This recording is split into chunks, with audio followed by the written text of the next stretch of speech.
အမြဲထာဝရအတွက်မဟုတ်ခဲ့ဘူးဆိုရင်ချစ်တယ်ဆိုတဲ့စကားကိုလုံးဝမသုံးသင့်ဘူးနော်ထာဝရနှလုံးသားလေးတဲ့သိမ်းဆိုင်လို့ထားကိုမျက်နှာရဲ့ပန်းလေးတစ်ပွင့်ကို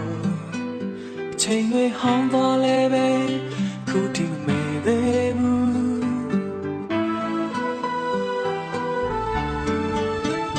ရင်မအမြဲတမ်းတမ်းနေမဟုတ်ခဲ့ဘူးဆိုဒါကိုအချစ်လုံးဝမပြောတတ်သူကိုနောက်ဆုံးထွက်သက်တီမေးရတဲ့များလေရင်ထဲဆွဲလိုက်မောသူမပြောင်းလဲဘူးထာဝရရင်ထဲမပြောင်းလဲတတ်သူမေးရှိရောက်ပြန်လာတယ်ဒီမျိုးလေးရဲ့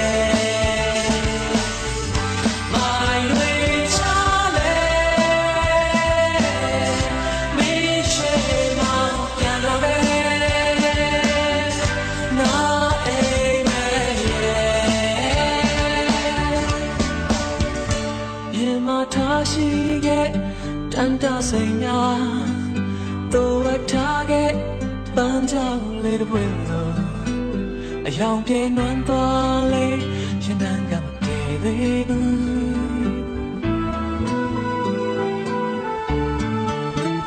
ရင်မအမြဲတမ်းတွန်းနေမဟုတ်ခဲ့ပါရဲ့ဒါကိုအချင်းလုံးဝမပြောတတ်သူကိုနောက်ဆုံးထွက်သက်တီမေးနေများလေသင်စေလိုက်မောသူ